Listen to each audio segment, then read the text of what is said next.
Très bien. Mardi 11 janvier 2022, allais-je dire. Donc, Tozali na numéro Yami Balé à libre débat Nabino. Il y a deuxième poste il y a 2022. Nabino Banso et pas Wapi Bozwami. Nabolandi Malamu, il y a chaîne Nabino de l'excellence et du professionnalisme. Oui, Malamu na libre débat ya mokolo ya lelo. Toko fungola yango na breaking news basango na biso na moko. C'est assassinat ya Rossi Mukendi. Déjà, décision ya cour militaire ya Matete. Zoma Kikino mokolo ya lobby déjà na pourquoi. Que Azalaki major désormais Azali condamné à perpétuité donc à côté à la kona libela na boloko ye Azali na komo ya major Karine Lokeso na moko ya ba élément na ye à la police ba condamné bango à perpétuité na cour militaire ya Matete kino mokolo ya lobby tokota la suite nango ekozala ndeni soki bakokotisa recours to bakosala lolenge nini bosenge na bino pe bosimba ke lingomba ya lamuka elobi na nzela ya Devos Kitoko o azali secrétaire général ya ECD ya Martin Fayulu ke bakokita lisusu na nzela na début ya mois de février pona kotombola mongongo pe koloba liboso ya centrale électorale na Seni kuna na boulevard que bango balingi lolenge oyo kadi mazali kotambo sa senite donc bazo ko plaider lisusu à nouveau pour la dépolitisation ya centrale électorale bakonzi ya mapinga ya FRDC na ya IPDF ya armée ougandaise na côté ya est ya République démocratique du Congo ba signé communiqué conjoint balobi été ezali na banguna moko bazali ko utiliser ba teni topé ba sokoto ya ba militaire ougandais pour ko saboter l'action au bango bazali ko mener kuna na province ya Ituri topé na province ya Nord Kivu et sengeli na population bazala vigilant pour bazali ba militaire ougandais te ezali banguna nde bazola tateni bateni na bango tokomitu na mutuna sikawa bateni yango ya Uganda banguna bazuli yango epai nini tokofungola déjà basango na biso na ba invité tozali na bango déjà na plateau awa na loboko na ya mobali azali presque habitué ya libre débat au bomesa na ye azali moko ya ba IDPS communicateur pe cadre ya IDPS ba bengi na kombo ya Flori Boatou kandoko Flori mbote na yo mbote ndeko nono mbote na baninga na plateau na pesi ba kongomani bipai nyonso bazali mbote pe na pesi kaka mokonzi ya mboka mbote Félix Antoine Tshisekedi Tshilombo. Pourquoi? Parce que tourner na enyo so esalemaki na espace Grand Kasai et pesibiso le lenge ya ko orienter batir na biso. Nous appelons na ba combattants nyonso na ba kongomani to exiger beaucoup plus la bonne gouvernance na baye bato kambamboka et puis to exiger beaucoup plus ba résultat parce que ceux qui esimbité au moins la minorité ya batunde ba ko gagner vie biso majorité tozuité comme d'habitude 50 ya ba régime eleki to assister à l'événement ndengwana l'opportunité à mokonzi mboka pesi biso combattant nyonso siko zali congolais siko zali tellement to exiger beaucoup plus la bonne gouvernance na bayo bazu ba responsabilité na ba institution mboka. Très bien, Flori Boatouka na loboko na epé ya mobali azwami tozwami na ndeko Aristote Ngari me ya zali moko ya PPRD ya Joseph Kabila ndeko Aristote boye malamu. Bonne année ndeko, je crois que mbala liboso to kutana utombu les bandits. Bonne année nayo, me veut le meilleur. Me veut le meilleur aussi na ba co-débatteur bazaliawa na équipe technique ya bande kona biso to ba ko sunga biso ya DG na bino na CML 13 to sengi te chaîne o ekende musika ekende molai koleka ya liboso ndeko tika na zongi sama ba mamu kende ko flore ko senga biso makamba bonne gouvernance avate que il faut bonne gouvernance ba combattre ba se retrouver non.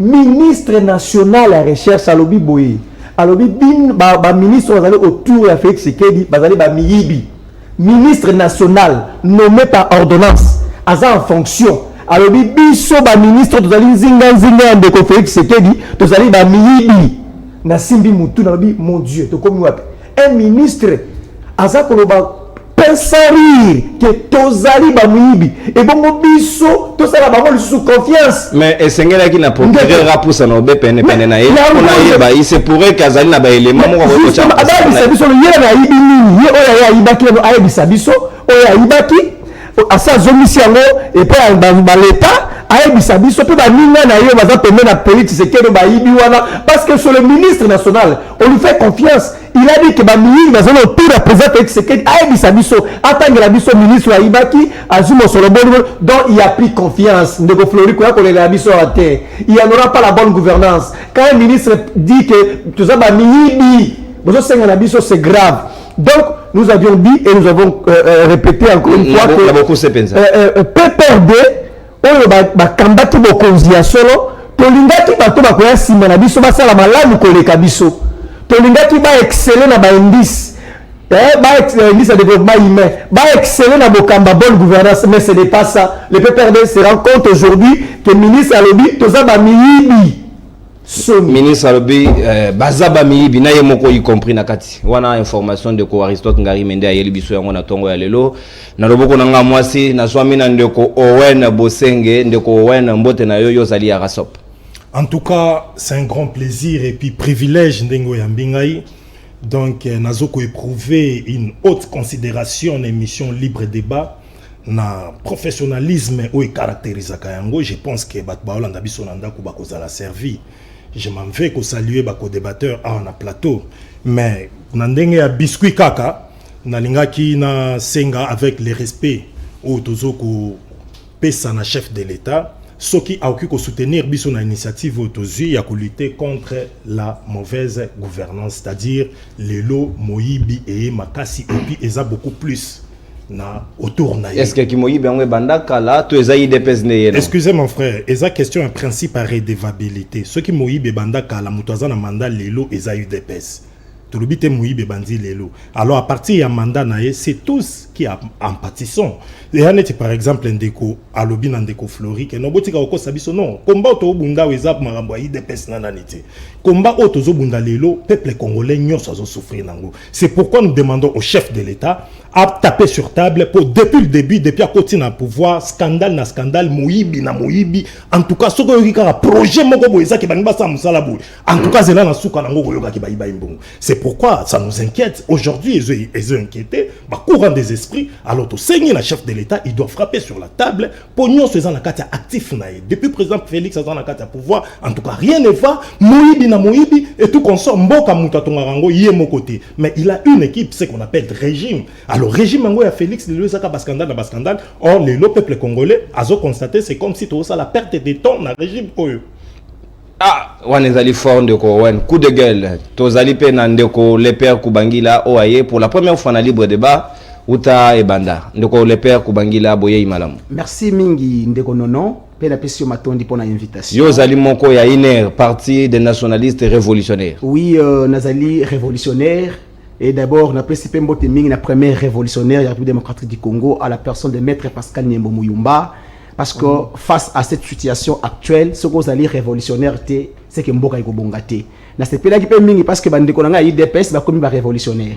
Nous avons un groupe de combattants qui est na Mozart Papa Etienne Tshisekedi, qui est kobele la baweyi, qui notre la moi notique la kibiso, azoko kate. Alors réception de la révolutionnaire. Pe li susu na yeko yesa ba Congo, Congo que Mboka za kokufate. Mboka ezali na mort, Mboka ezali na comment? Alors, Bisso et Longo na maître Pascal Nyembo Muyumba, révolutionnaire, et Bongito s'est révolté pour être tout réanimé Mboka pe Mboka et bana côté les mains. Pe na profité qu'on peut ça bana nyonso ya Moamba pe matete moté parce que tolobaki awa ndeko moko alingaki a spolier terrain ya Tchobo po atonga mort na lobaki na édition spéciale na DG était morgue wana mabele ekita putulu e matabele etikala ekotonga mate.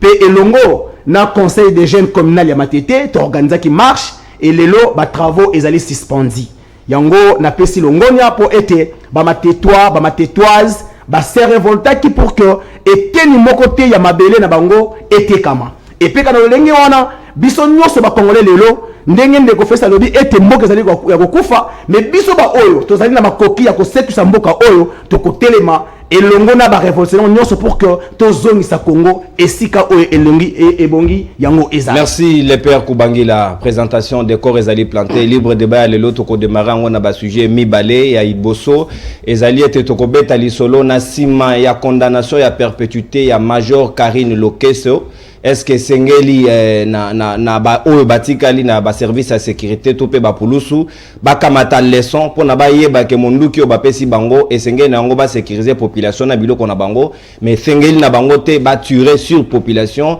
ezali leçon à tuer to ezali na ngo kaka mai ba bwaki na mukongo na likolo ya mokongo ya libata ndenge balobaka et ça na ngo eloko te to kobeta lisolo ngona baningo bazwami tout autour ya plateau awa pe na sujet na biso ya mibale la muka o esenge kita lisusu na nzela pe liboso ya seni pona ko revendiquer dépolitisation ya seni est-ce que combat wana eza lisusu na tina na ngonga ya lelo to ezali déphasé esenge na bango ba changer stratégie ou encore ba sala lolenge nini to kobeta lisolo yango na baninga o bazwami na ngai na kati ya semaine 13 télévision na ngonga ya lelo bon to kobandana ndeko Flori Bwatuka ndeko Flori awako madame Karine Lokeso wazalaki moto ba reprocher ki keyende atiraki to papesa ka ndingisa akobeta masasi likuli na likolo ya ndeko Rosimu Kendo atika biso mokolo ya lobi na pokwa ba condamné à perpétuité ngi ko ba kotika da libela na boloko kino akokufa est-ce que décision wana ezali ya malamu oyo ko résoudre?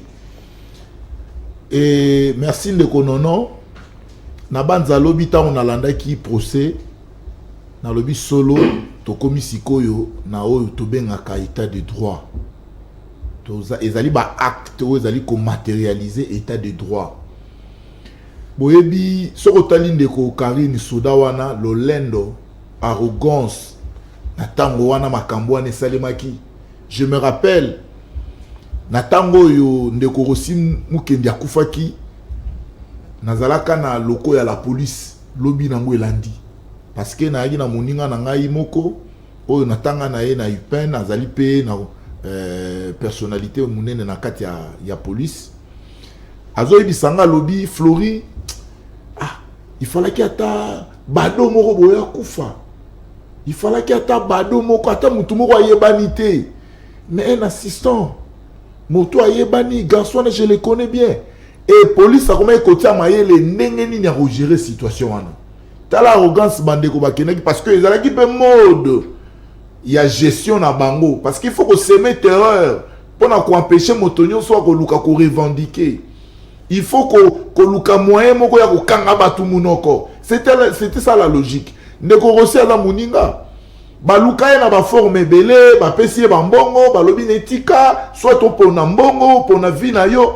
et en fin de compte Karine va accomplir la mission mais il faut que tirer les leçons non il faut que tirer les leçons Karine nda kanami pour qui protéger le régime mais biso ba elelo to na kata régime les petits princes hein biso ba toujours na kata régime où on pense que yo zalaka na mokonzi ya mboka yo liaka na mokonzi ya mboka okoki kosala makambo nyonso oyo okoki kosala mais keba un jour justice ya mboka ekosala nini ekorécupérer yo. Je pense que makambo tokoki koretenir na procès to na condamnation ya ndeko Karine ezali matérialisation ya état de droit pe ezali kopesa biso leçon biso baye oyo tozali komanipuler pouvoir ke pouvoir pe silaka baninga musu bakoki koya tosala ngele totambola alima na makambo ya mibeko ya mboka limbisanga na sisa muke na bona lombango penza na linga koyebisa ndeko Aristote na lobi te ke ba combattant to ko se retrouver te mokonza mboka tango akoti na pouvoir a lobi esengeli ko kanga ba cacho ya fortune ko humaniser ba service de sécurité c'était tout simplement pour peuple amona lolenge ni na participer na gestion mboka na ko dénoncer ba biloko ezo samla malamu mingi te ndena sengi na ba combattant ko ane oyo ndenge to bandi ezali ane ya contrôle citoyen et sengeli to s'imprégner to s'approprier na makambo mboka parce que développement mboka biso ekozala ya bato ba okambate ekozala pona biso nyoso na lobité que ba combattant batela mo ba se retrouver mais du moins ba combattant de manière particulière mais na ba congolais de manière générale tout les mapo to accompagner gouvernement. Très bien ndeko Aristote Ngarime awa ko oyoki ndenge ndeko Flori Bwatuka uti ko aborder question wana mais les songo balobi eloko eutai ko salema na ndeko Rosimu Kendi ezaki sous régime na bino ya Joseph Kabila donc bino bo encadrer ki la police lolenge ya malamu tende yango ndeko Félix Tshisekedi aya ko pesa leçon na état de droit ba condamnation comme Kolanda. Merci ndeko journaliste na motuna na yo na kanise te fena zongela so moke makambo na lobaki iboso ndeko journaliste La relation qui existe entre les gouvernants et les gouvernés, relation basée sur la confiance. Il faut gouverner aux citoyens, peuple, basé sur la confiance dans les ce qui crise de confiance et s'établir entre les gouvernants et les gouvernés, il n'y a plus rien à espérer. Il y a une flagrance. Procureur général de la République, il faut se saisir de la question Oyo. Un ministre national à l'obbi, biso, tozali nzinga ya président Félix Tshisekedi, tozali ba miibi, tozali koyiba ba miibi. À tenir compte, il y a confiance c'était où il faut ezala entre le peuple ainsi que le gouvernant. Donc, procureur général, aïba ko luka ministre on a ebisaye. Aïba combien et Sengeli Azongisa a dénoncé que Baninga Bazali tout autour de la présence c'est extrêmement grave, c'est insupportable. Aborder question il y a régime Nabino Oyo impita bino Bobomar Osimu Kendi le loco national Makambotali Osimu Kendi ndeko. Oyebi armée comme la police c'est un corps. La police c'est un corps. Ce n'est pas en vain, il y a une hiérarchie. Okutakuna, caporal Azali, Okutakuna, Jida, Okuti, capitaine, major, lieutenant, colonel, colonel full, général, général. Ça dit que c'est un corps. Tout sacra, mi be kokolandi samana hiérarchie. Bande quoi, IDPS ne comprenant pas qu'une armée c'est un corps, eux allaient hiérarchiser, balobaki awa, que moteur abomi, c'était perdu. C'était Kabila, ainsi de suite. Comme si Kabila était sur le terrain, elle a tenu à la police, a quitté sur le terrain, a bêti motomassage. Ne savait pas que c'était un corps. Tala le loyo, après qu'on s'en la banquette, il faut établir la responsabilité à quelque niveau que ce soit. Et c'est là qu'on zone de la source malobana, non, c'était Kabila qui avait tué aussi Mukendi. Ne sachant pas que l'armée c'était un corps. Incompétence. Donc, ndenge ba condamné Karine. Non, s'il vous plaît, yokana ndenge na relancer. Ndenge ba condamné Karine et lingi koloba désormais justice c'est ça Moussa nango laver combat Kabila. Pour Kabila n'a rien à voir dans likambo. Mais justement parce que bango bagi que c'est Kabila qui était à la base de ça. D'abord toi qui ne peut surtout qui n'a profondeur ndeko. Oyebi, il ne pas de l'état de droit. Ça c'est l'état de droit. Non, ça c'est le fonctionnement normal. Il y a justice. Et puis de ce mandat qui ou tout nous qui n'a pouvoir. Au lendemain même, il y a Koufa, il y a Ndeko Rosimu Kendi. Déjà, action judiciaire, ils sont déjà engagés. Mais le plus grand problème aujourd'hui, il faut retenir, je le dis comme intellectuel, c'est de rendre notre police professionnelle. Il n'existe pas de police de Kabila ou police de X ou Y, c'est la police républicaine. Il faut qu'on mise sur le recrutement, qu'on mise sur formation, qu'on mise qu'on déploie sur le terrain. Sauf que la police est professionnelle, tokotika kolba oyo, et ça obi étudiant bato bomaye kalaming était aza étudiant inikin akene ko ça la stage professionnelle. Chamakwete. Akoufaki qui est la bomier, c'était un policier qui a tué. Devons-nous dire comme c'est est mort sous le régime de Félix Tshisekedi, tu es impité à me prendre de Félix Tshisekedi. Merci de voir ce le problème c'est au niveau de la formation en effet de la police pour te réduire l'écart et la bloc oyo. Merci Aristote Ngari Mendeko Owen Bosenge. Est-ce que Sengel n'a pas abordé Penza Likambo pour na CP na côté pédagogique on de quoi Aristote Ngari m'a apporté et ça Likambo ya encadrement ya belema ya sécurité na biso formation Penza ya malonga Penza ba kamatite nde yango ba défaillance wana bazo reprocher bango gâchette facile. Est-ce que Sengel n'a pas sauté to tirer leçon na mayo eleki mokolo ya lobby pour que ba policier ba banga bazonga sima ba yeba ke munduki o basimbeza pour la sécurité de la population. Moi je suis pas d'accord avec les co-débatteurs parce que pour nanga déjà dans régime passé terreur et bande ko caractériser la police le régime passé terreur. Bango lelo ils sont avec nous dans l'opposition mais c'est nous qui étions dans l'opposition. Depuis Etienne Tshisekedi FIFA nous avons vécu ce que nous avons vécu. Mais maman Bazaï le vice-ministre vice-premier ministre à son babal de Nalkolo maman le bisotoza la bisonetoza sur terrain. La responsabilité quelque part est dans Moutazo Kamba pouvoir. Joseph Kabila a une part de responsabilité dans Mambouleka. On ne dit pas que c'est lui l'auteur moral ou bien Yende Moutassala Kiango, mais la part de responsabilité là parce que c'est vous les chefs du régime.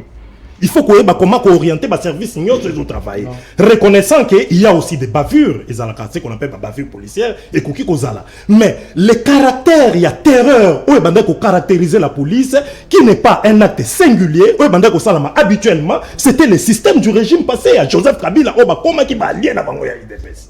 Vous comprenez le problème, mes amis. Ne soyons pas hypocrites. Les autres, parce que Bisso cible la minute où mandat, il est redevable. Donc, c'est tout comme vous voyez pour décider de poursuivre. Parce que Bisso, problème n'a Bisso la tête. Tu décides de poursuivre, poursuivre par rapport à Makambo, vous reproché. Mais le problème n'a pas que Rossi Moukendisi n'a pas Koufa Bouye. Eza batu oya UDPS de l'eau bazana pouvoir, il faut pas comprendre yangoki. Eza qui sacrifice au babilenge belé tout ça là qui à l'instar de Rossi Mukendi tindeke babomie.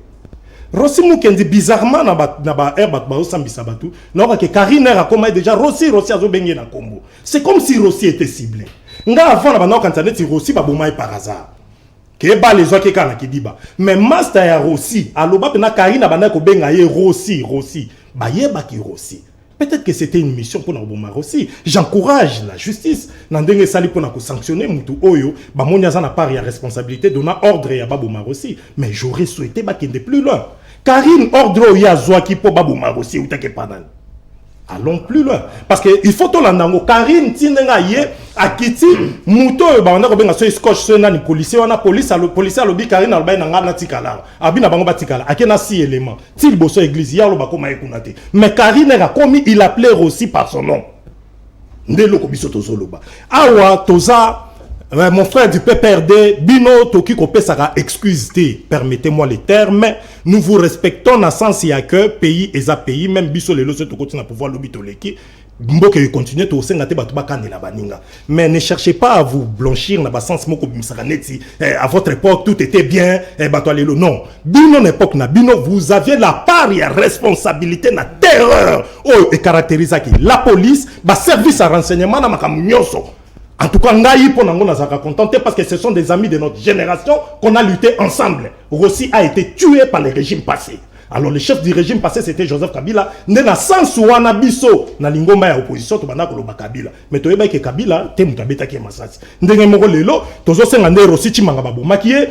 Ndenge moko justice ya malamu sala mapona Davin Kalala o ba bomie na bandeko ya lingomba moko politique ya mboka awa.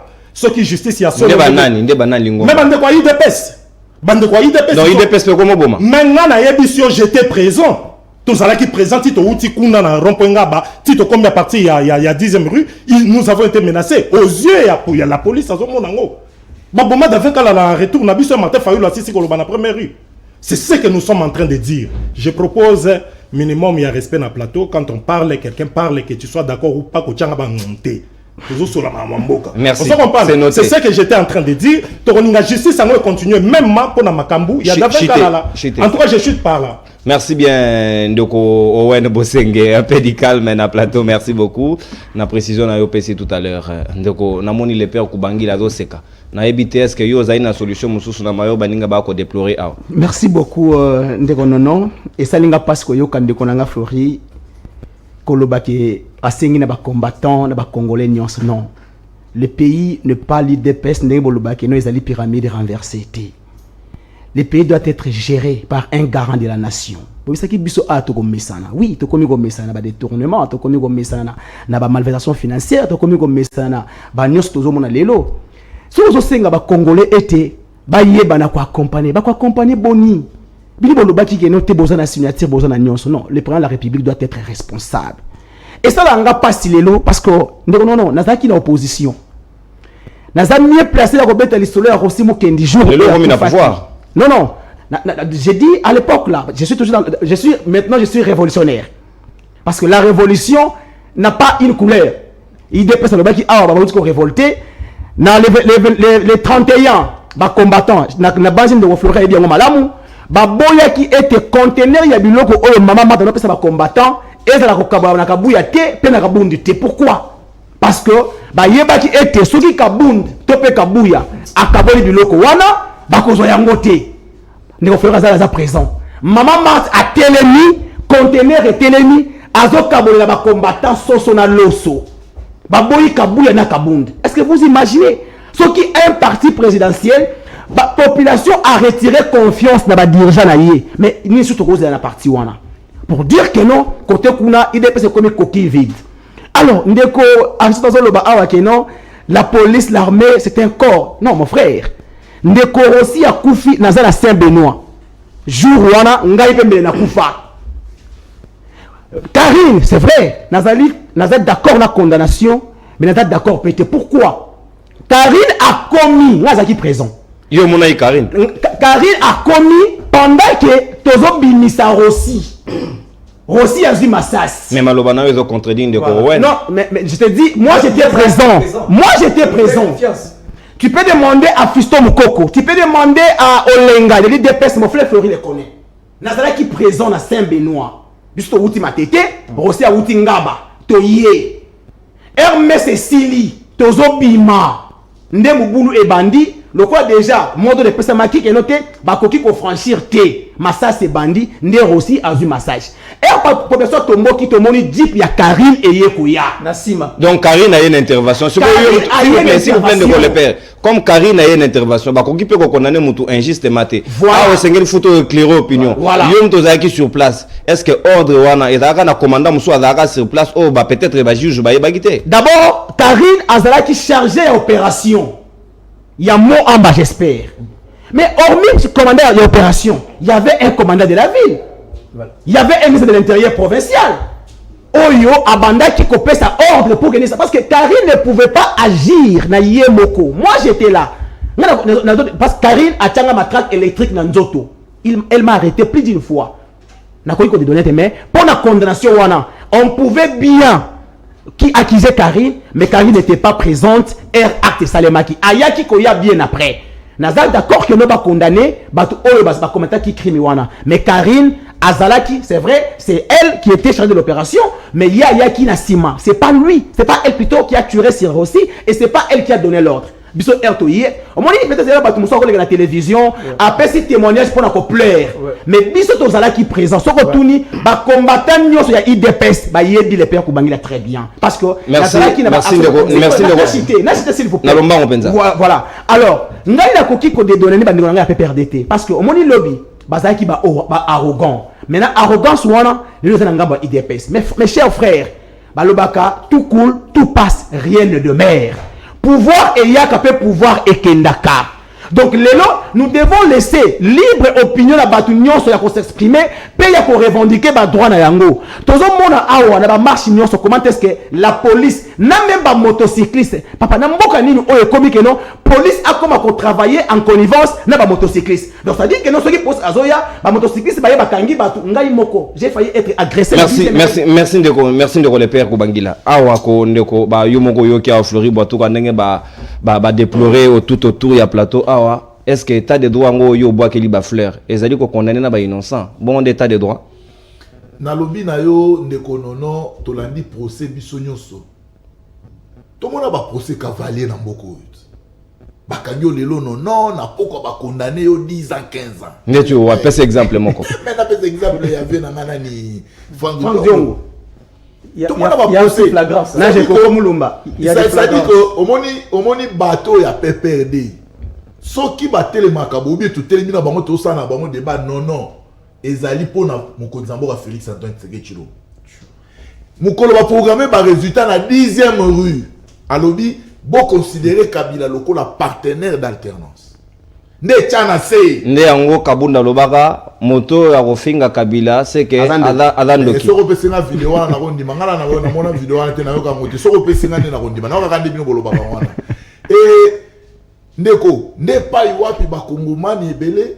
même ata ndeko na biso muzitu azwa maloba wa evenani fayulu azwa maloba wana pona koganga patin placebo c'est Kabila qui dirige mokonzi mboka comprendre que toko kotonga mboka ka biso moko te même na kati ya PPRD eza na ba oyo bakasi ko bakangaki mboka en otage mais ça na ba oyo bazaki mayele mais moyen pas s'exprimer et à quitter on peut se servir na batwana po to tonga mboka état de droit ndeko tolobaka yango awa état de droit ezali système ya gouvernance oyo na ba gouverner na ba gouvernant bango nyonso bazali soumis na observation ya ba texte ya mboka lelo Karine Sambi biso moko tolandia wa Sambi ba juge batuni na suka nango juge a pris la décision biso to saluer avénement na ote koloba wa na dédouaner mutute na biso pe IDPS ye menena bisande ko bo IDPS to na arrogance te.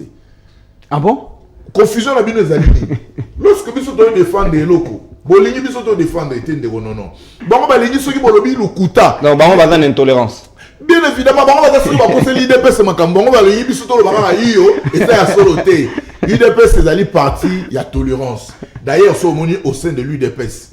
Au mona lelo oyo biso to benga bango ba expression de démocratie. C'est-à-dire soki na moni peke eza malamu te. Na solo bao, nde biso to lobi boy. Na occasion oyo toza ko insister. Tozo bisa ba ndeko ba kongomani. Ndeko Aristote ko désorienter batouté.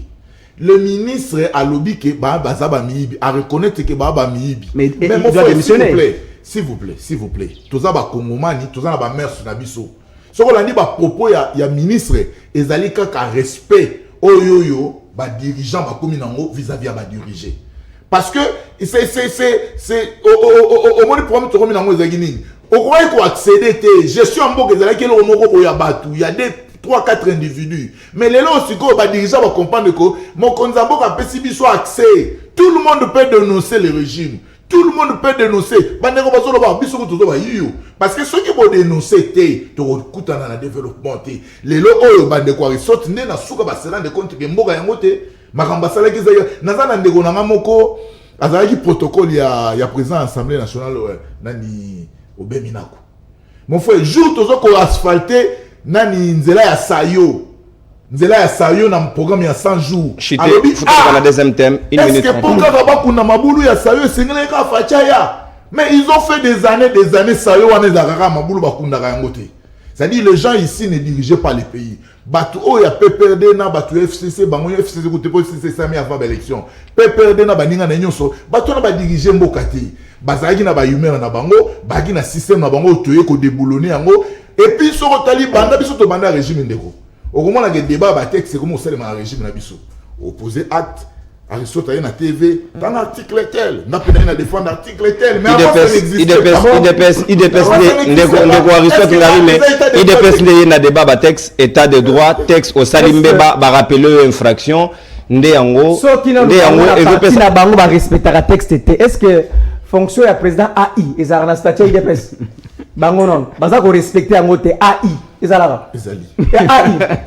On vous prendra pas au sérieux. IDPS c'est un grand parti, on vous prendra pas au sérieux. D'abord, na ça quelques toilettages.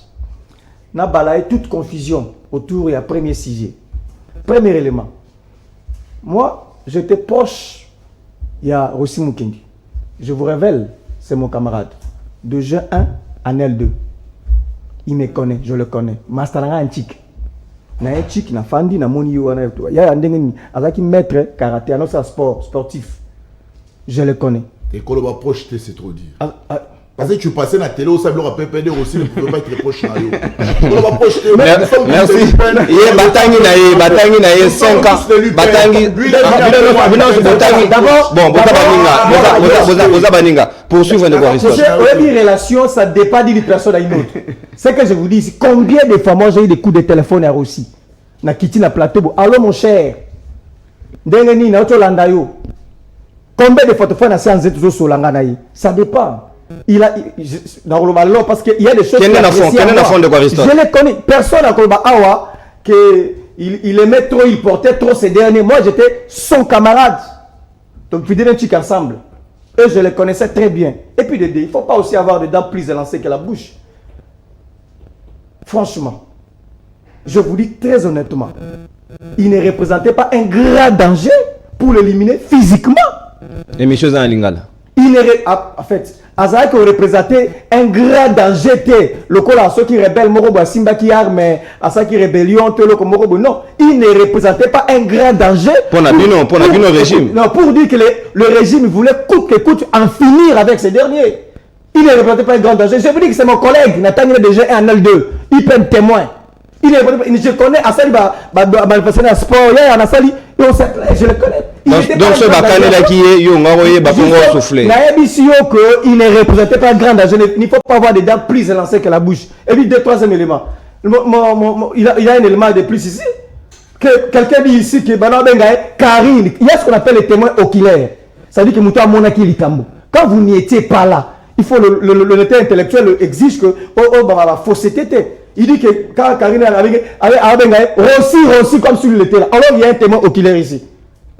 Voilà des confusions comme ça. Ce qui revient à dire, ce qu'il faut noter, le plus important, c'est que c'est référé à un programme à gouvernement actuel. Qu'est-ce qu'ils ont pensé par rapport à la police? J'ai ici le programme du gouvernement. Prochainement, tant que Royal Garde va t'appeler cela programme à gouvernement. C'est ça les débats en effet. Tant que lobby boy,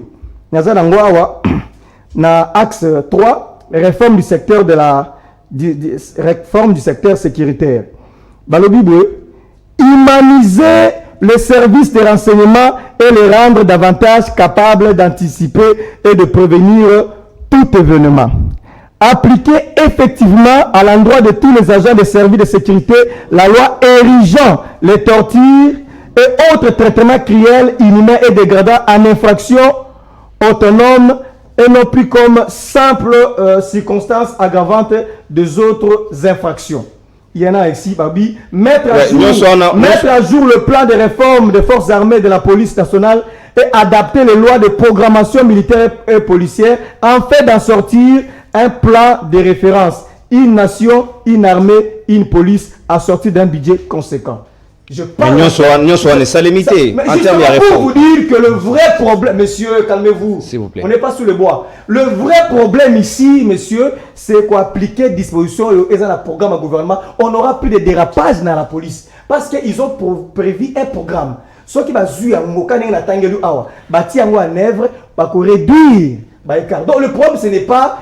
Encore, il faut qu'on explique. N'a pas expliqué. Oui, nous avons fait aux États-Unis, Floyd, le noir qui est mort. Est-ce que Tanguy, président, il y a États-Unis? Il y a des responsabilités dans un corps. Donc il dépend de la régime Makam. Merci. Kozanga koyeba nde ko la régime Makam. Ndeko wene tout à l'heure na aimé discipline na yo atako ozuba coup. Mais on a la capacité à amortir peu causer la ngonga na yo pour rebondir et ça vraiment ils admis na momingi pour na débat élégance wana oyoki baninga Aristote ngari mabiyoko tozaka na wata témoité ozolo ba makambo o maîtriser te ezali solo to lokuta pe olobi nini pour na réforme ya la police l'état sala nini pour que batia ba moyen to pe batia ba benga ba na mikili ya ba ya ba expert ba ya pour ba réformer na nous moi police na biso pour tout monde on dirait bongo penda mo bo ba sala makambo elongo banité. Bon, ngai na zu penza ba coûter parce que ngala zaka encaisseur à part yango je suis communicologue de formation. Je sais comment me tenir dans un débat.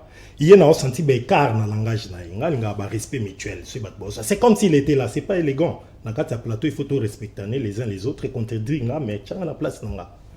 J'ai vu son à niveau, il y a ici, là, il est à l'IPEN. Moi aussi, je suis un produit de l'IPEN jusqu'à licence. Non, bien mis ça tout alors, nous avons vanté et logo. Ah, non, non, non, pour na Russie. Excusez mon frère, il y a un révolutionnaire. Problème, nanga Eza, na procès à Russie.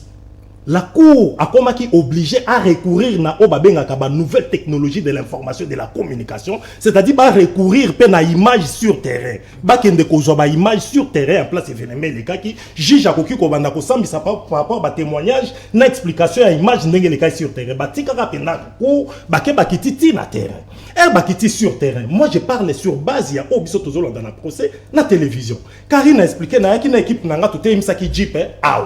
Na lobi na ba misusu ba kitate. Na poussani na 6 éléments et puis après na zongi na moni que situation comme calme to disperser population ba yo ko mutu moko akoyi kuna nani yango akoyi boyela ngai bureau de na yelo balanga mutu moko akoyi yo nani na zonga kuna kai na pesa ba explication et puis après bakangi mutu moko bobabi mais na explication à Karine biso no sope total ka vidéo de ko wen to moni eza la police tene yo zo accord eza population ba yo na na paroisse. Est-ce que vous me comprenez? Je ne parle pas de cause accord. Moi je parle de la question ya que mutu wana akufa ki bal oh la police est bêta qui est. Karine était sur place dire qu'il y a qui déjà reçu à Koufi. Non. Karine a lobby à Kita qui n'a pas l'élément mais à Talibazana ceux qui diminuent ceux qui disent Nyango nous sommes c'est 6 accompagne que Moutona Moussou Moutasala qui a Kanga qui a tient Najib. C'est le témoignage qui a été donné. À part Yango so continue à YouTube au moins la camarade ya Rossi Chimanga a expliqué des Rossi à Koufa qui sont amis proches au Bamima qui est dans l'hôpital. Batombola qui est dans la maternité za sima ya Saint-Benoît. Camarade na ya lobby Ernan Karina Yende côté porte wana Karina bengi Rossi na Kombo abiti babete ba les yeux bango neku batombo la bi Rossi akufa po asala ke hémorragie si ko ngani mutu nazo pesa ngo ou bien ezase qu'on suivait à la télé c'est clair et voilà donc biso babenga ngo ba source de l'information. Je peux me prétendre être sur terrain, que Nazalaka sur terrain, mais on a besoin d'informations officielles, étant journaliste de formation. C'est que j'ai suivi sur les médias officiellement. Et puis, cours militaire, nous t'es jugé. C'est qu'on a contredit parce qu'il est là sur les plateaux, dès qu'on a vu sur la révolutionnaire, il y a une version sous des faits. Je respecte sa version des faits. Mais on a une version où il y a on vérifier. L'élément que tu as YouTube. Donc, c'était un peu ça. Et là, qu'on a le baboué. Ah, on a le na makambu oto zoloba awa na ngana loba par rapport ya Karine kaka moko wana Karine raye na belema na ye alobaki batuni na apesa ordre ba policier ba bi Karine alobi à l'assaut na 6 policiers apesi ordre abandi na koloba les citoyens civilisés retirez-vous les citoyens civilisés cours retourner lobby mais yo lobby komaki ozwaki distance à plus de 50 mètres voix na yo komaki ndenge nini pour ko avertir ba citoyens civilisés na 50 habite na manao loba na ocha maboko boy citoyens civilisés wabino okomaki ti liboso église et puis policier Karine banda ko lati chapeau ke mutabo maki alobe zanga te ngaba kizanga po na iba téléphone mais Karine akenda na si élément na ye Karine ndena élément na ye moko razobenga Rossi au côté élément moko Karine attira Karine aza responsable pourquoi pas qui chef à opération.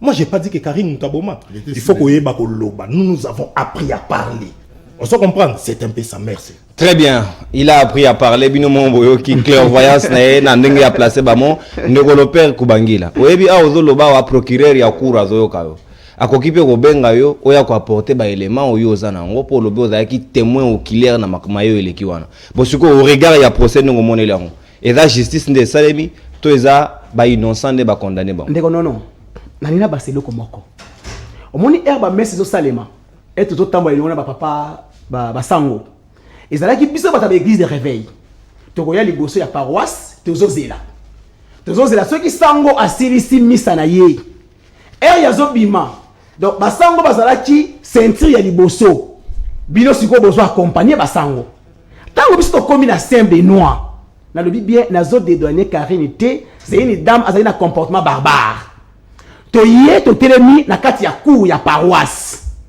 mes esili to bandi ko bima biso nyonso tozo bima to moni barrière ya la police balobi bokoleka te bandi ko beta ba gaz bazo beta ba gaz et komi moi kondongola na ba police na population ba servant ba longoli sango to yoki ba bangi zo beta ma to yoki ko muta kufi ba tino stokei siko to ke to moni elenge mobali Rossi la poste lingaki azo accord to kimisi nzoto po kenote ba so bazuye ba okende ko bwaka.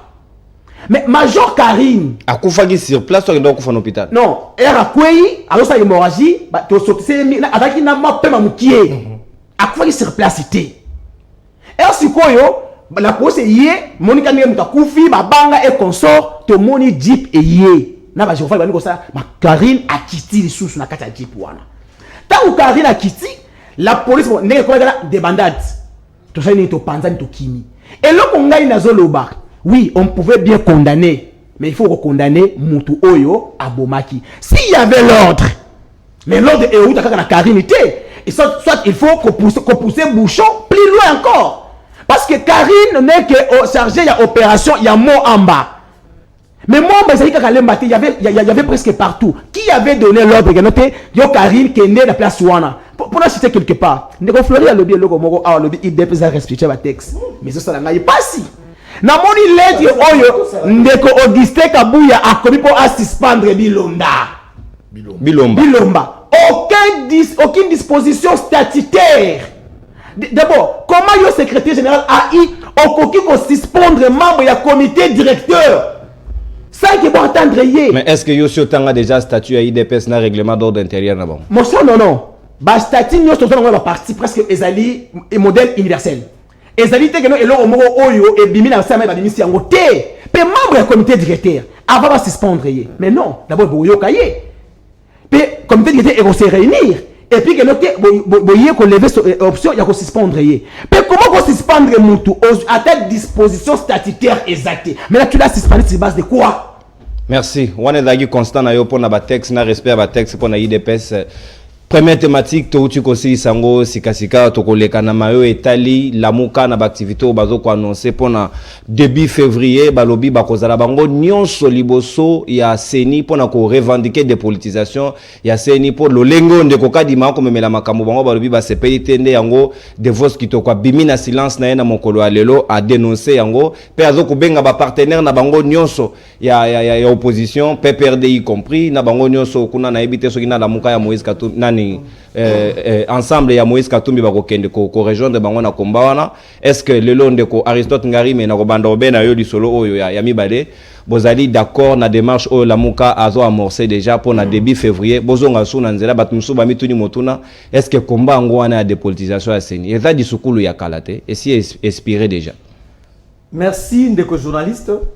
Naza d'accord pe content par rapport à premier sujet que biso tout se rendre compte lelo que ni le PPRD ni Joseph Kabila Kabange étaient impliqués dans makambo etali kufa ya ndeko Rossi Mukendi. En tout cas, lelo va démontrer biso Karine oyo ba sambisie ba condamner bato sengeli ba condamner nulle part batangi Joseph Kabila Kabange na PPRD. Donc ezaki de l'intox, ezaki kozanga koyeba de banga ko tia biso na kati ya fufu wana. Mais les leçons à tirer, c'est plus important. Au moins, ça va faire moko, je dirais pas isolé parce que ça a choqué, mais ça va faire moko grave. Mais c'est quoi la leçon à tirer? Ça va réformer à la police. Police, ça ça les malheureux, ça va obligé initier qui. Bandeko va continuer ko ça va réforme, ko équiper la police, ko ça va ngo ba tenir. Au début, na la police, moko ebisinga ça fait 11 mois, ba sans un on la mbate. Donc policier ata tenir na ya pamba ba sans arrêter. Bamusu akoma ko somba teni ye moko akenaka a sombi teni alati a sombi sokoto na alati. Donc ko entretenir la police, ko équiper bango, ko comme ça bango professionnel, c'est la solution moko à long terme pour na ko éviter deuxième thème. Je crois qu'on est d'accord par rapport à ça. Muta tirer point na. Deuxième élément. Ya bande ko lamuka. Moi je suis du PPRD. Je suis un cadre du PPRD, communicateur officiel reconnu au parti. Il va basuso badali reconnaître na ba parti na bon. Détail est important, je crois qu'on comprend. En plus, tous en opposition, toute action, oyo, ils ont un point moko, ils ont aider biso, to réduire la dérive dictatoriale. Il y a Félix Tshisekedi. To combattre, incompétent au bazan à pouvoir. To combattre, to bazan à mauvaise gouvernance. Bato bako iba peuple 360 millions ya mbongo aram. Bato bako iba peuple misolo na bango projet tile jolu batia ki bazako iba yango. To ba souter na ba programme à 100 jours. Toute action peut ça kende na sens ya ko réduire la capacité de nuisance. Il y a actuel régime te retrouver en normal et puis te saluer. Certes ba reprocher bilo pe manque à coordination bo sangana na bloc patriotique mais apparemment motona moto donc wenge ka ndenge comment faire à Tonya wenge maison mère BCBG donc motona ngamunae. Non, c'est le PPRD. Nous sommes un parti organisé. Notre président national, Joseph Kabila Kabange, le secrétaire permanent, c'est Emmanuel Levantin Chadari. Nous avons notre ligne de conduite, nous avons notre option. Na ka auto ko analyser kaya la muka. Nous ne sommes pas de la muka. Et on a relevé dans le biba point tout ça qu'on rapprocher biso pour la commettre à ni gouvernement oyo ko la qui s'appelle basala qui erreur moko grave et monumentale et que IDPS ezali une parenthèse politique ça to fermer yango to boaka yango pour to kanisa makambo malamu pour mboka. Toute action à sens ou objectif final ezali ko tiaka ni régime ou bien ezali kaka ezali ko obtenir fini dépolitisé. Mais je tala loko batu ko sala secrétaire exécutif Yassé Nabis dans ça l'article est-ce que c'est une provocation ou sabotage à processus électoral? Nous connaissons ma coïncidence il y a ndeko batu ko tia secrétaire exécutif Yassé Azali un très proche il y a ndeko Félix Tshisekedi jusqu'à qu'on nomme comme moko ya ba équipe na yé tant azaki président IDPS. Ça dit que c'est un poste où on a quoi bisanga wake atanga a bien informatique et non. C'est un poste qui est à la fois d'abord politique aussi et technique. Le minimum de confiance il faut l'établir entre yomoto ko simba machine wana ato etangela ozo simba machine to na confiance que tato simba machine ozo mani wana mais to vraiment la présomption qui a reçu madame tant il était très proche de pour la biso tozali d'accord dans l'action sur le terrain parce que finalité dans vos alliés qu'on réduit capacité à nuisance et à pouvoir oser pour bomba peuple. Qu'on réduit capacité à nuisance de Coréen Owen Bosenge yo zali penza na koyi qui a été que combat au la muka li ko mener lelo na baninga na bango ba partenaire ya opposition pour obtenir ces nids dépolitisés et zali encore na raison d'être tout encore ko bota ba fruit na yango. Bon, moi je pense que cet esprit de révolte par rapport à la façon dont on est en train de nous amener vers les murs, il faut y continuer. Esprit on a révolte, il faut continuer. Imaginez où est Coco mais la biso qui rien ne bouge, c'est au salé le côté. Félix déjà a planté des corps. Au moment où na seni azu achemutuna ekadima azu secrétaire exécutif ou a remplacé Ronsa Malonda. Aucune expertise en matière électorale, azaki conseiller na cabinet azaki président UDPS, ndé mutu batie na place wana. Président Félix, c'est pas ce que nous avons souhaité. Tout le monde qui a l'élection Nyoso Kabila a organisé qui ce n'était pas des élections fiables au peuple à cause de la confiance nango. Et ça qui ba élection moko oyoke na kata urno tchelo comme sous résultat bimelo comme sous. Mais biso bato banda ko décrier nous les anciens de l'UDPS. Il faut te prêcher un exemple. Au regard à Bassigno, on a n'engé décor ils a planté. Au moni né ni na élection Kabila pesa qui na o Félix nga pesa ni na kozala. Na balance chaotique. Na indicateur au tozanango banda pays na biso to uti na élection jusqu'à présent élection atamoko résultat fiable bimaté depuis 2006. Depuis 2006, 2011, 2018, nous faisons des élections moko ba nomination. Élection fiable, les actes, expression et la population dans la urne, ils n'ont jamais prononcé. Bah décourager la population, c'est ça l'exercice sur la patriotique. Biso problème na biso ezali présent Félix on devrait prêcher par exemple.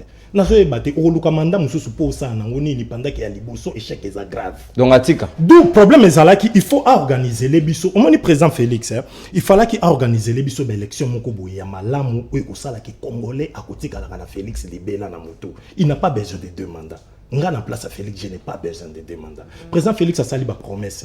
Il y a moko amoni que ba promesse s'est réalisée et comme que mboka ko te kufa na ngokala. Mais mboka kufa na ngokala mais batu bazoyiba. Alobi eloko ko yiba ezate mais batu bazoyiba. Nde par là to nga to sa président Félix. Il était temps to luka pays na biso lelo to tombola yango. Eza yo mo côté. Toza na régime. Na régime ngo to yebi ke ba mbuma ya mabe baza mwa mingi. Alors façon to ko bongisa ngo eza to banda ko pesa valeur na ba prescrit na biso o eza na kati ya mibeko to pe sa valeur na respect ya maluba ya population so population pona ki nani to bimisie nde ko sala ke président Félix okotika la libela atako bilan na yo eza faible et kotika la libela qui d'avoir organiser de bonnes élections mais allure tozo ke nango ça frise déjà élection moko zo kende ya tricherie ya nomination président Félix angacha batune nyonso na CENI coup constitutionnel et autres mais ngana yebisio question ça que par rapport à ba marche la moko zo sala azana soutien ya rasop à 100%. Parce que Bissotozo soutenir Bitumba Oyo, on a adhéré dans l'UDPS depuis 2004 et jusqu'à présent nous sommes dans ces combats. Il y a héritage et il y a force politique et sociale acquise au changement. Et ces changements-là, tous eu alternance, mais acquis et alternance jusqu'à présent. De Bissotozo poursuivre Bitumba de façon que acquis et alternance et notamment élection crédible, élection participative, exclure Moutouté, élection et inspirer confiance dans la population. L'élection a inspiré confiance dans la population de Koflori Boato Kayo Zali ya IDPS ba kize bino pe mingi ba lobi bino bolingi bo caporaliser processus électoral pour na bon nommer ba OEP ya bino boza na contrôle na 2023. Est-ce que but ezali to objectif na bino ezali boya ko appuyer plutôt ba promesse union ceci bo sali na 2021 2022 pe na 2023 bo sala mususu boya ko si sango pour na mandat ya mibale mokonzi mboka trouver ba solution na mayo lobby. Merci Ndeko Nono na yingo yebisa ba kongomanité deuxième mandat est constitutionnel. Donc Félix a un droit à Rosa. Mais pas obligatoire. S'il vous plaît. Deuxième mandat est constitutionnel. Ce qui moto aluki yango biso le roi parti politique. Tozali pe na mission à conserver pouvoir. Bozo bosa nango pour na nini. Oyebi nalina talande ko Aristote. Ayebisanga loi sur la CENI auto votaki na bino na Assemblée nationale réforme à CENI wana et pas inini mobeko lobby soki ozali na parti politique to ozali na lingomba songolo ko kozala secrétaire exécutif ya CENI. Donc kabu ya kozala pe kuna s'il vous plaît yango na lobby na yoboyi ba congolais ba opesanga raison que mboko na PPRD et kamama raté. Et à ba humain, ceux qui veulent bocha balali à la mouki, on a pris petit. soki Obin Minaku soki bavemo vasakani batelemi balobi, c'est-à-dire le pays n'a pas été dirigé sur base ya ba texte. Ya momoni bazana difficulté makasi yango wana babimisa mobeko oyoyo epekisi ndeko toto lelo azala recruter na nini na mais ba catholique balobaki na biso pe na kati ba couloir ke ba catholique basengaka obe poste yango pour plus de transparence pe na confiance à processus électoral mais bino bosai na bino kana itaninga zalaka kana ite balancer basali offre sur côté na compte Twitter ya officiel ya CENI balancer offre batu ba postuler ndeko toto a gagné papa tolongwa na ba humeur mboke se côté na ba principe ya observation ba texte soki texte na lobi bo na tuni motuna pe na ko réfléchir makasi ndeko na ligne kotala ndeko nanga Aristote je sais pas quand vous citez les noms ya ba père de awa olanda ki vidéo ya ba sportif ba Bishada ya longo vous avez d'abord du mal est-ce que ba sportif s'il vous plaît vous avez d'abord c'est une base. Vous avez encore du mal à organiser parti na bino. Boye constituer parti na bino na moi quelques nombres ya ba communicateurs na télévision. Mais au fond de vous, bon lokola bato oyo non. Bato oyo nanda ko bayeli ke baliete. Mais na libanda abeta masolo ya soso ya ngombe ya Thomson mais nanda ko bayeli ke baza mesure ya kolia ngote. Wana nde pepere. Na 6 minutes ndenge na lombango na contrôler kono. Pepere da yebi ke soki toke élection pas qu'on vote bangote bazalaki na manette nyonso na misolo mbula matadi basali makambo bakwaye kosala bazuite mon frère lelo ba okende place nini na lobaki yango na télévision awako bakene ko luka soutien ya Joseph Kabila après si bango yango s'il vous plaît mon frère tabu yozolo ba le télé s'il vous plaît tolérance na lobi na yo tolérance de Aristote Ngaime tokei ndeko frère tout ça va tout en classe comité de crise mon frère comité de crise de quoi diriger structure non si les lots par recommandation bah ça là bon si au moins Joseph Kabila répond de non vous n'avez pas honte papa au lieu de la télévision comité de crise il y a un comité de crise dirigé n'a pas besoin d'information donc dans un caractère il y a parti politique ah balobaki mandat ya AI na IDPS yo pozong c'est bango comité de crise mais na lobby à tous à la rationnelle plus d'une année comité de crise car réseau Kamba FCC comité de crise Yamboulou et puis toutes les recommandations n'ont jamais rencontré avis à nani autorité morale na sisamuke on consomme déjà tant ça a une minute une minute c'est 30 secondes na lomba on pense na ninga même sande quoi tika Rosimu Kende a été visité plus d'une fois et pas ya bakasi qui a pouvoir va proposer mbongo va msuba lobi na malibanda jeune nyonso lelo yozolo bake Rossi azaki na poigne contre le régime mais non même nous tous ici nous avions été inquiétés ne fût-ce qu'à pas police ou ya souciat ça dit jeune nyonso d'ailleurs qu'on s'est révolté pour un régime en place pas quoi que même commandant à la police même na Moussala au gros côté na combo ya mabe ya premier ministre était à régime té papa yoko lo makamwa to moni lelo soki to lo na plateau ndeko nanga soki to zongi si ça se sa preuve il y a eu des parce que c'est un parti démocratique. Merci Ndeko Flori Boatuka Ndeko Rangai le père Kubangila. Merci beaucoup. Na lombango penza au ramasser dans 2 minutes pour te communiquer na suka ya émission. D'abord eloko salingai pasi comme on a été Ndeko Aristote Lobike ba dédouaner Joseph Kabila. Papa, to yebi mode ya fonctionnement ya régime passé. Biso ezaki ozobi ma commandant yebisio le père Kobimate ba pesi biso consigne. T'as la photo. T'as la miroir. Papa, omoni so le bible ko wana e ko sala nga passe même ba congolais ba et pas yosalaka o ko so nanda ko tena poko lelo. Parce que biso to yebi mode ya fonctionnement ya pouvoir ya Kabila. Papa, so le dit que non nani Rossi pour nani e vous pas Kabila té jour oyo batu ba yaki ko incendier ces IDPS conseil vous wapi. Na Kabila té.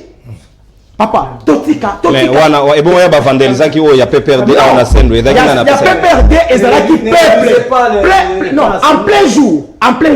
Mais bango ba ko revendiquer na nuitamment papa. Mon membre était tué. Na yebisio que au monde Kabila, tout le monde, les PPRD, tout le monde peut dire dans ce pays, sauf nos amis d'en face. Non.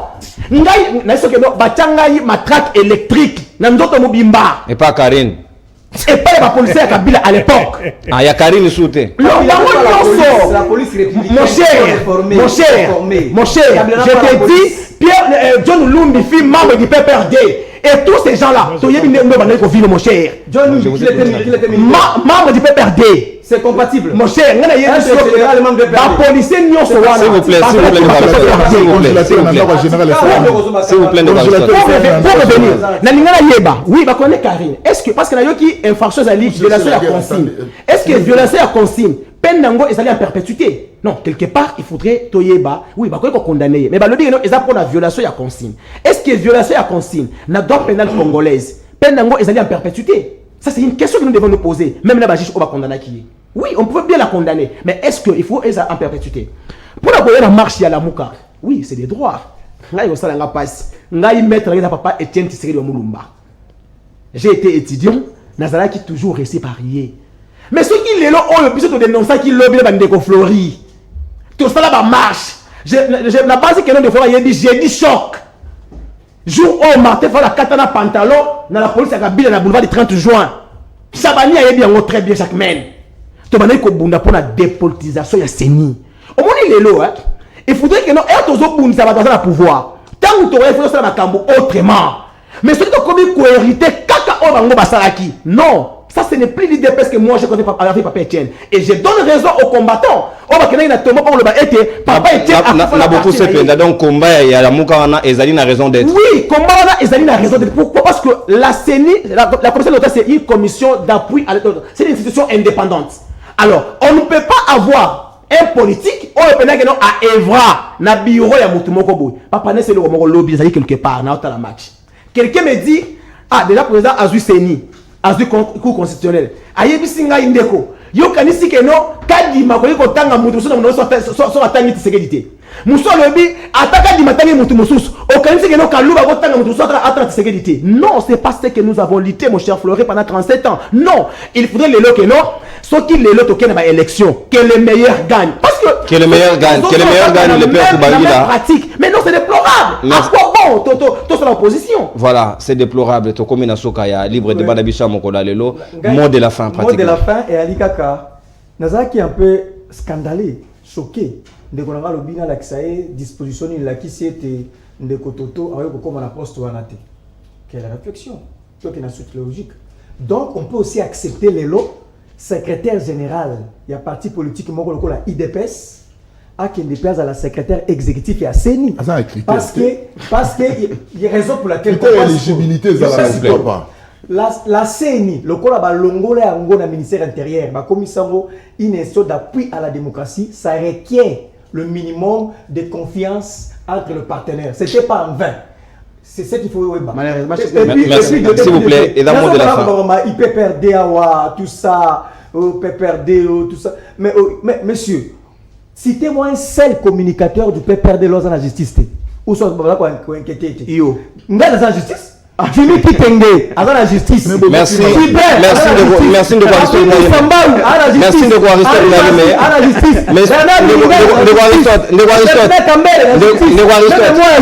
Merci. Qu'est-ce que vous aviez senti? Merci. Donc, c'est grâce à notre esprit à alternance qu'on limite au salut par son civilisé à pouvoir. Et on a échoué, on a accepté. Merci de voir Joseph Kabila Kabange, c'est un grand bâtisseur. Grand bâtisseur Joseph Kabila wana bata peut perdre des bolobi ndeko owen to komina soka ya libre de bana biso lelo juste un mot de la fin en 20 secondes. Juste un mot de la fin, je dirais que lelo nazakana regret makasi tout ce que nous sommes en train de vivre est à cause de Corneille Nanga. Cause à Corneille Nanga avec la biso culture ya ke moto kokoma ko accéder na pouvoir sans volonté à population, sans expression à population et à proclamer. Ce que tongi to komisango loko la culture et pas na biso ou bien comme des traditions. Or, il faut tozonga na likani si abitumba tozaki nango ya ke ba accéder à na pouvoir ce qui peut plender muta voter. Pour na ali o makambo ezo kende awa to yebi banani lelo ba encore na légitimité à population. Batumsu lelo ba koma lokwa nyoka kufama kele la pamba ba osa surtout bimina nzela. Banani wana banyoka banani. Te lokwa bakabuya. Nanga je te dis. S'il vous plaît, yo za na ebisi OK. Problème ezali ali tozo kende nango biso toza na besoin des élections crédibles. En plus, j'encourage la justice, le fait ya ko condamner pe ko sanctionner ba baboma ki rosiki manga ezapo et pe sa leçon na biso ba etotikali soko za na portion moko boya pouvoir koyebake na koke na ba dérapage te pour justice et kolandanga ata après 10 ans. Très bien, justice et le varamboka nde yango ndeko wena sengi ndeko le père Koubangira na lombango penza. Merci beaucoup ndeko Nono. Batu oyo baza banyoka o basi bakufa mokili zo ningaka eza okola bandeko na ngai ya UDPS. Na sakana ba combattant ngai. Parce que na vendre na bango baza baninga to bunana bango kala. Ba yebi que non net kabuya na mo amba. Même Kabound, il ne sera jamais élu. Sauf qu'il y a une vraie élection. Battre Kabound na mo. Papa, na kanala matete. Après 2023, tu na plateau Oyo, je serai élu. Donc frère yebi, ba combattant IDPS baza na confiance il y a déjà moi IDPS cité. Ba yebi très bien. Alors, pour la console que non teba manigancer pas dans pouvoir yango moni que non, il faut pas placer batna bango kuna pas nommer bango. Mais ezali soni, ngai zo sala ngai passe kozala tisekediste. Oh papa il bimisa na balabala, les autres ont que non, les mêmes pratiques de pleurer hier et se répéter. Non, il n'est pas tard pour que non, Ndeko Félix a sa sous bolam. Na non, na sengi na ba congolais, Congo ekufate les meilleurs Congo et à venir avec l'INER. À congolais, bolata esprit révolutionnaire. Tout se révolter. Est-ce qu'il ne suffit pas seulement à Koloba? Non, mais il suffit à Kotelema pour que non. Non, papa. Et dit dans la haine dans le baki boyé. Et dit dans le baki boyé non. Ce qui situation dans mboka ils ont mala monté. Population nous a un droit il y a qu'on s'est révolté. Merci. Merci le père Kubangila. Jusqu'au bout pour que nous t'éto changer mboka oyo pe ba pratique oyo ya kozabata poti botango na seni et si là. Très bien le père Kubangila. Ndeko Flori Batuka to komina suka na yo ndeto ko boucler chapitre oyo ya dépolitisation ya seni mona oyo ya suka. Merci Ndeko Nono. Maintenant, il y a un débatteur dans Naï, Mboka Izotambola Malamu T. Il faut comprendre que s'il vous plaît. Très bien. Non, il a reconnu. Bravo. Arrêtez-moi Mouké. S'il vous plaît. S'il vous plaît, Aristote Ngari, mais s'il vous plaît.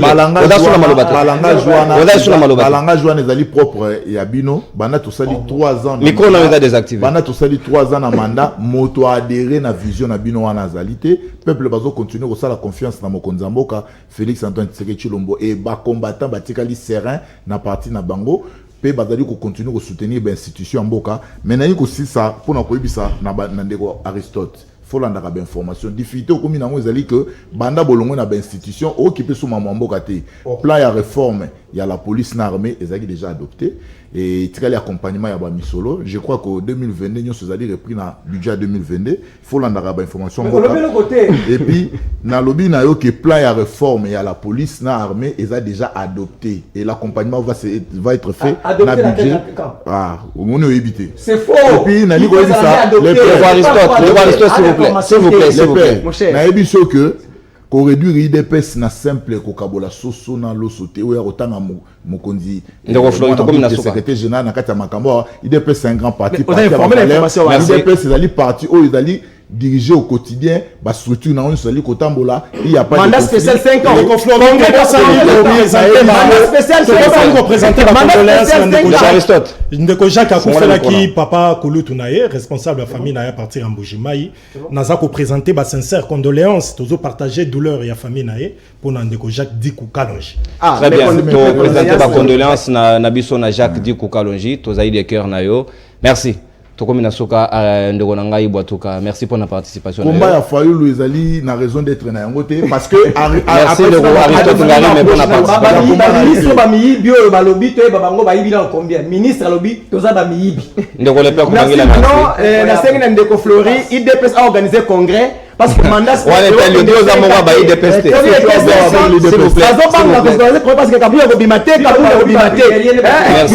S'il vous plaît. Merci s'il vous plaît ndeko Wen. Ils ont besoin à bilenge au dosa awa to linga lobby payer za na acteurs politiques qui réfléchissent et puis ba réfléchir les pays. Merci Nabino Nyonso Bolandi libre débat mokolo alelo confiance Nabino bo renouveler encore toujours et encore na chaîne Nabino excellence na professionnalisme to kutani susu lobby mercredi na ngonga ya 9h juste au revoir.